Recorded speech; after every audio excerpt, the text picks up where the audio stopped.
여러분 안녕하세요. 오늘은 중학교 국어 1-1 3단원 언어의 세계 소단원 1 언어의 본질 세 번째 시간입니다.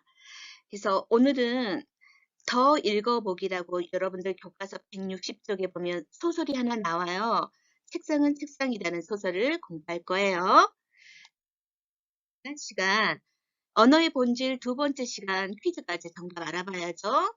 자, 1번 자신의 학번과 이름 정확히 쓰는 문제 잘 썼죠? 그 다음에 2번 문제는 뭐였어요? 영감이라는 말은 조선시대에는 상품과 종이품, 벼슬아치를 이르는 말이었다. 그런데 지금은 나이가 많은 남자를 대접해서 일컫는 말로 쓰인다. 이러한 언어 변화의 양상은 무엇일까? 영감이라는 단어는 조선시대 때 굉장히 높은 벼슬의 이름이었어요. 근데 지금은 그 벼슬이 없어졌죠. 그래서 나이가 많은 남자를 대접해서 영감님 이렇게 표현하죠. 이것은 뜻이 변한 거죠. 이런 언어의 변화 양상은 성장이다. 한번 조선시대에는 어여쁘다가 불쌍하다라는 뜻으로 쓰였다. 그러나 지금은 예쁘다라는 뜻으로 쓰인다. 이러한 언어의 변화 양상은 자, 이것도 뜻이 변한 거죠? 성장. 2번. 그 다음에 4번. 지도를 보이거나 지름길을 찾아주어 운전을 도와주는 장치가 개발되었는데 이것을 내비게이션이라고 한다. 이러한 언어의 변화 양상은 무엇인가? 이건 새로 생겼죠? 그래서 1번 신생이라고 합니다. 잘했어요. 그 다음에 5번. 인간은 새로운 단어를 만들 수도 있고 단어들을 결합해 무수히 많은 문장을 만들어낼 수 있다. 이런 언어의 본질을 무엇이라고 하나? 그래서 언어의 창조성 4번. 자, 6번. 다음 보기에 대한 설명으로 가장 적절한 것은 이거 처음 본 거죠. 세젤예, 답정너. 여러분 다 알고 있죠? 세상에서 제일 예쁘다. 세젤예. 답은 정해져 있으니 너는 대답만 해라. 답정너. 자, 이것은 언어에는 창조성이 있어서 1번 필요에 따라 새로운 단어를 만들어낼 수 있다라는 그런 것을 보여주는 예죠. 언어의 창조성을 보여주는 사례입니다.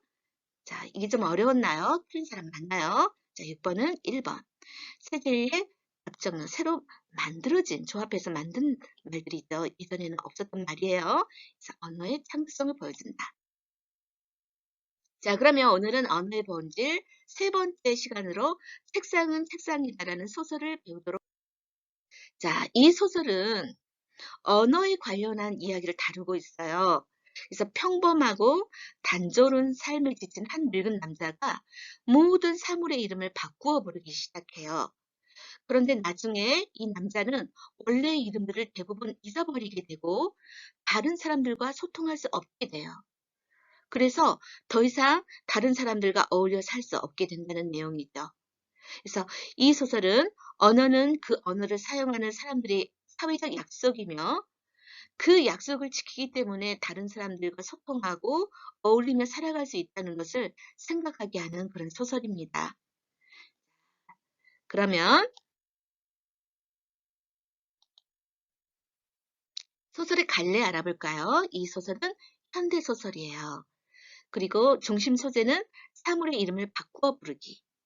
그리고 주제는 자신만의 언어 사용으로 인한 의사소통의 단절을 말하고 있죠. 이 소설의 특징은 아까 말했던 언어의 사회성을 보여준다. 언어의 다양성도 나타나 있어요. 그리고 늙은 남자라는 인물에 초점을 맞춰서 그 사람의 외양 묘사, 행동, 심리를 자세히 묘사하고 있습니다. 그 다음에 이 글은 5단계로 나눌 수가 있어요. 첫 번째 단계 발단에서는 단조로운 일상을 사는 늙은 남자에 대한 이야기가 나와요. 그 다음에 전개 부분에서는 사물의 이름을 마음대로 바꾸는 늙은 남자의 이야기가 나오죠. 그 다음에 위기에서는 자기만의 언어를 갖게 된 늙은 남자, 그 다음에 절정에서는 그 결과로 다른 사람들의 말을 이해하지 못하게 된 늙은 남자 이야기가 나오고, 마지막은 다른 사람과 어울려 살지 못하는 고립되어 살아가는 늙은 남자 이야기가 나오면서 비극적인 결말을 보이게 됩니다. 여러분들 교과서 106쪽을 펴고 106쪽이 아니고 160쪽이에요, 여러분. 교과서 160쪽을 펴고 선생님과 읽으면서 중요한 부분에 메모하면서 공부할 거거든요. 그래서 지금 여러분들 교과서 준비합니다. 선생님이 잠깐 시간을 줄게요. 교과서 160쪽 준비하고요. 빨간색 볼펜도 준비하세요. 자, 교과서 160쪽입니다. 자, 얼른 준비하세요. 160쪽입니다.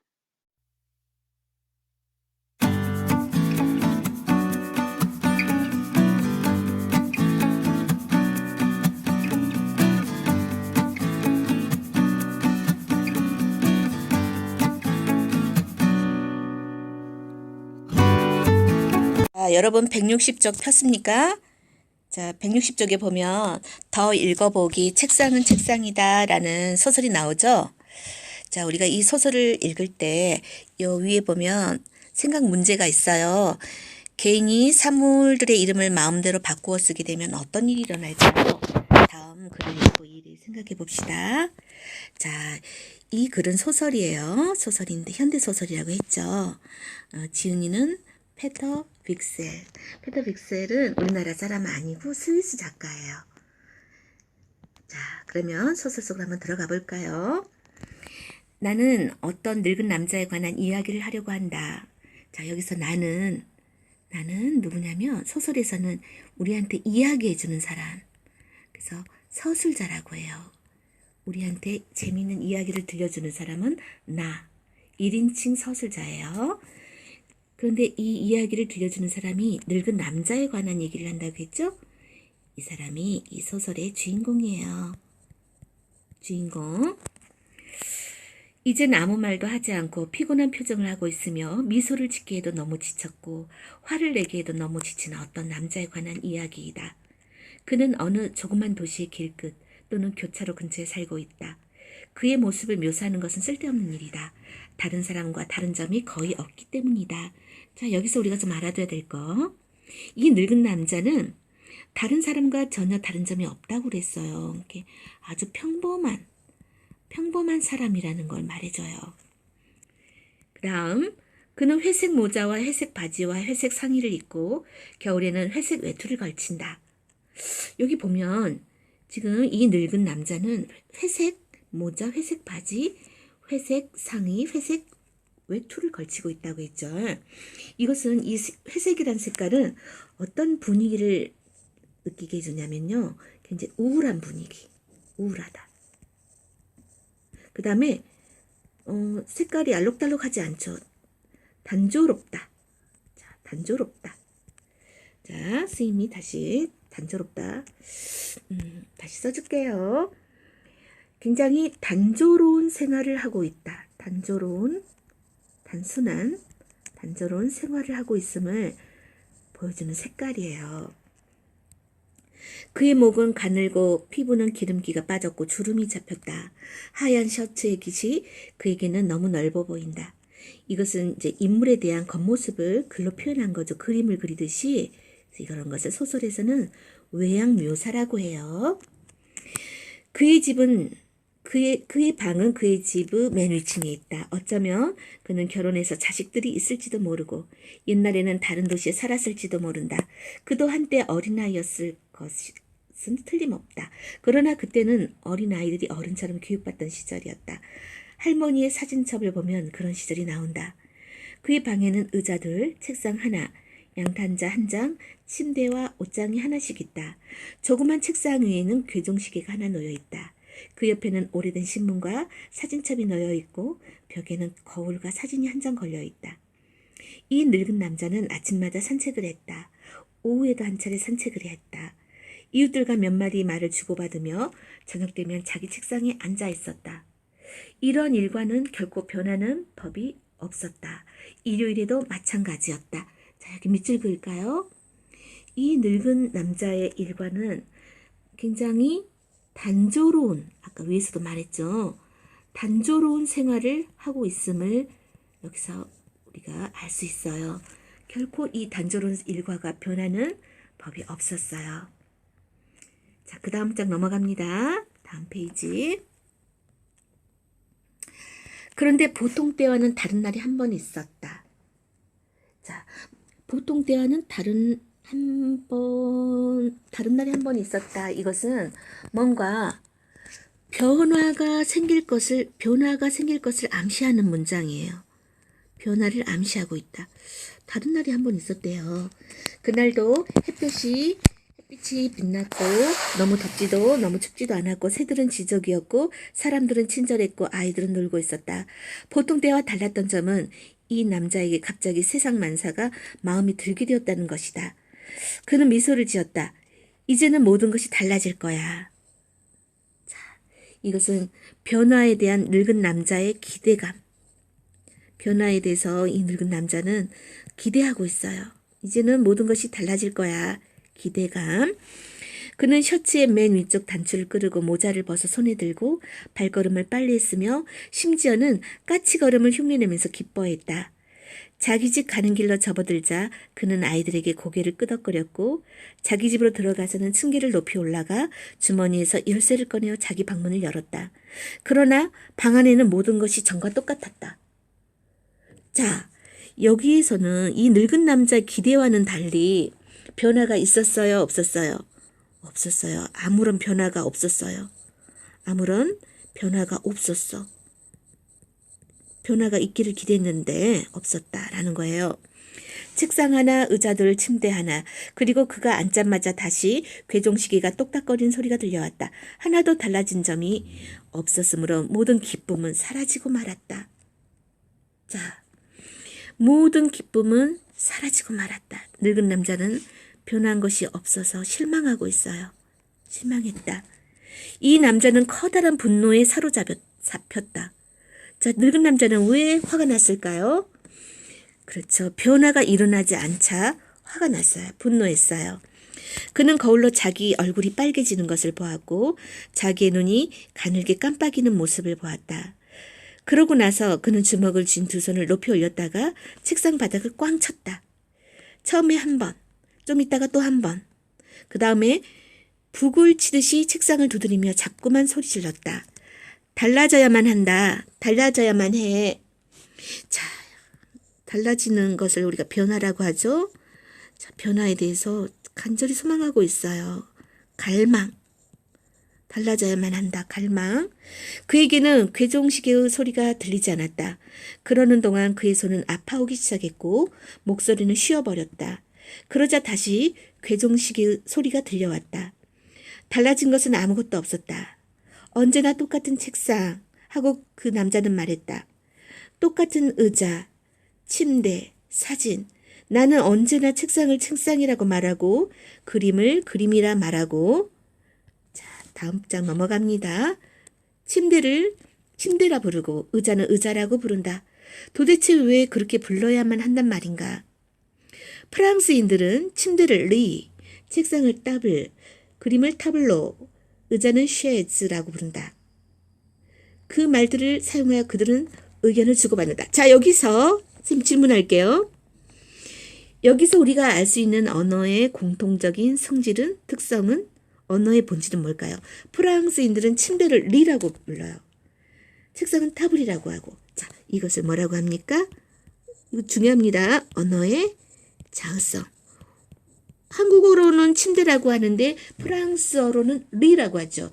이것은 말소리와 의미의 결합이 필연적인 관계가 아니라는 언어의 자의성. 중국인들도 그들끼리 역시 이런 식으로 의사소통한다. 자, 여기서 보면 그 말들을 사용하며 그들은 의견을 주고받는다. 여기서는 언어의 어떤 본질을 엿볼 수 있냐?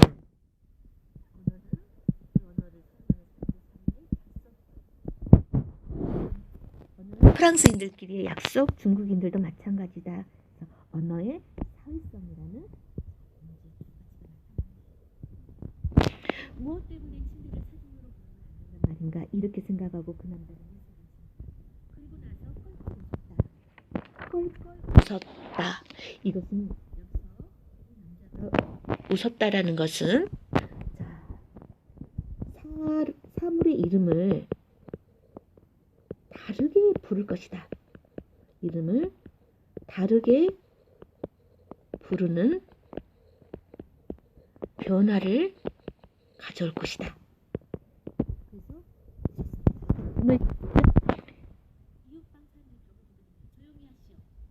그럴 때까지 그는 웃어댔다. 이제는 달라지는 거다 하고 그는 외쳤다. 그리고 지금부터 침대를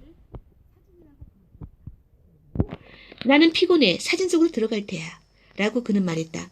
그래서 그는 아침마다 오랫동안 사진 속에 누워 있었다. 그럼 의자는 무엇이라고 부를까? 곰곰이 생각해보고 그는 의자를 괴종시계라고 부르기로 했어요. 자, 즉 그는 일어나면 옷을 입고 괴종시계 위에 앉아 책상 위에 팔을 짚었다. 그러나 책상은 이미 책상이라고 불리지 않았다. 책상은 양탄자라고 불리게 되었던 것이다. 그러니까 아침에 이 남자는 사진을 떠나 옷을 입고 양탄자의 괴종시계 위에 앉아있게 된 셈이다. 자, 말을 바꿨습니다. 침대를 사진이라고, 책상을 양탄자라고, 의자는 괴종시계, 신문은 침대라고 말했다. 자, 그 다음 장 넘어갑니다. 거울은 의자라고 말했다. 괴종시계는 사진첩이라고 말했다. 옷장은 신문이라고 말했다. 양탄자는 옷장이라고 말했다. 사진을 책상이라고 말했다. 그리고 사진첩을 거울이라고 말했다. 그래서 결국 그는 이렇게 됐다. 아침에 이 늙은 남자는 오랫동안 사진 속에 누워 있었다. 사진 뭐지요? 침대죠. 써봅시다. 침대. 9시에 사진첩이 울렸다. 괴종시계죠. 괴종시계. 이 남자는 일어나 발이 시리지 않게 옷장 위로 올라섰다. 옷장은 아까 뭐였어요? 양탄자. 그렇죠. 다음에 신문에서 그의 옷을 꺼내 입었다. 신문은 뭐죠? 옷장. 벽에 걸린 의자를 들여다보고, 자, 벽에 걸린 의자는 거울이에요. 양탄자는 뭐였죠? 책상입니다. 책상 앞에 괴종시계 위에 앉아, 의자죠? 괴종시계는 자기 어머니의 책상은 뭐라고 했죠? 아까 사진으로 바꿨어요. 거울을 뒤적였다. 거울은 신문이에요. 자, 남자는 이것이 즐거웠다. 그는 온종일 연습을 하고 또 새로운 단어들을 암기했다. 모든 사물의 이름이 바뀌었다. 그 자신은 남자가 아니라 발이었다. 발은 아침이었다. 아침은 남자였다. 자, 모든 단어를 바꿔버립니다. 자, 한 장 넘기세요. 이제 여러분 스스로 이 이야기를 끌고 나갈 수 있다. 이 남자가 한 것처럼 여러분들도 다른 단어들을 바꿔볼 수 있다. 울린다는 세워놓다로, 언다는 바라본다로, 누워있다는 울린다로, 서있다는 언다로, 세워놓다는 펼친다로 바꿔보자. 그러면 이렇게 될 것이다. 남자에게 달린 이 늙은 발은, 자, 남자는 아까 아침이라고 했죠? 아침에 이 늙은 발은, 발은 남자라고 했어요. 이 늙은 남자는 오랫동안 사진 속에서 사진 침대에 울리고 있었다. 울리다는 누워 있었다.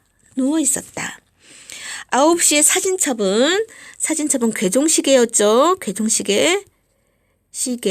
세워놓았다. 세워놓았다는 울렸다라고 했죠. 울렸다. 이 남자는 얼어 올라왔고, 일어나서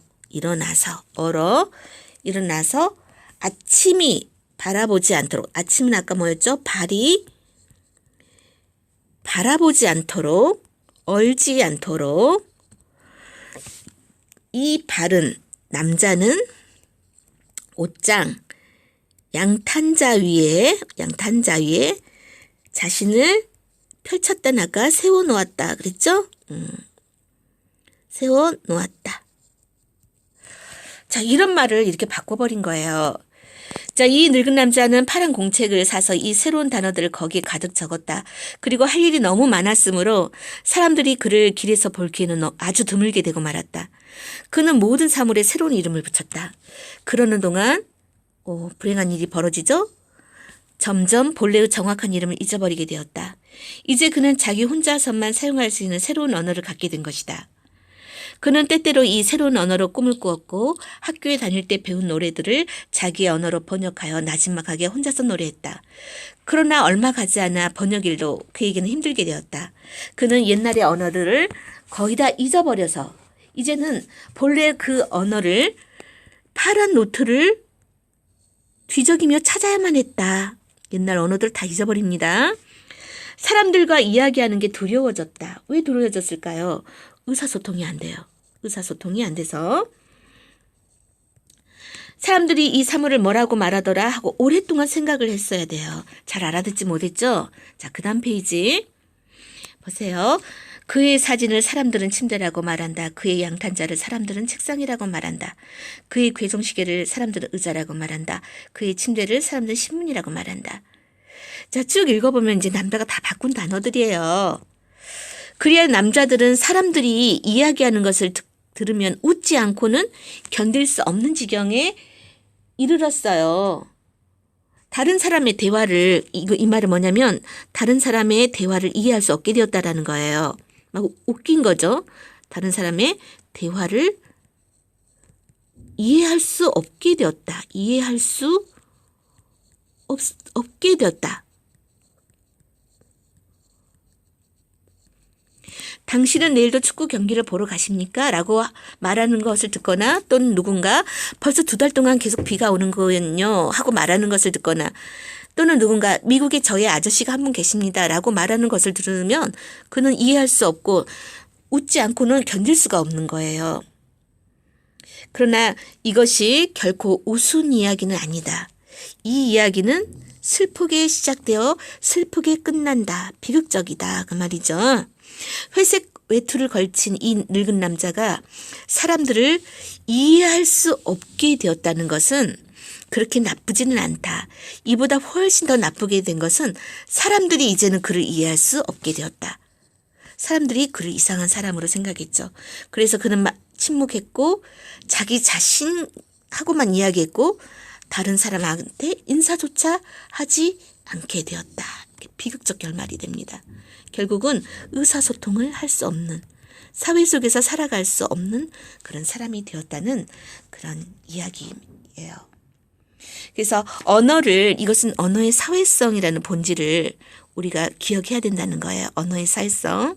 언어를 자기 마음대로 고치면 다른 사람과 의사소통이 안 된다는 거죠. 다른 사람들이 늙은 남자를 이상한 사람이라고 생각하고 또 정신적으로 문제가 있다고 이렇게 생각할 수 있겠죠. 그를 멀리하게 됐어요.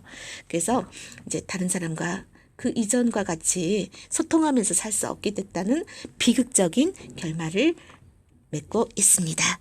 그래서 이 책상은 책상이다라는 그런 이 소설은 언어의 본질 중에서 특히 사회성, 그 다음에 중간에 언어의 자율성도 우리가 찾아볼 수 있는 그런 소설이에요. 그래서 언어는 자기 개인이 마음대로 바꿔서는 안 된다라는 것을 보여주는 그런 작품이었습니다. 여러분들이 언어의 본질을 이해하는 데 좀 도움이 됐으면 좋겠어요. 이상입니다.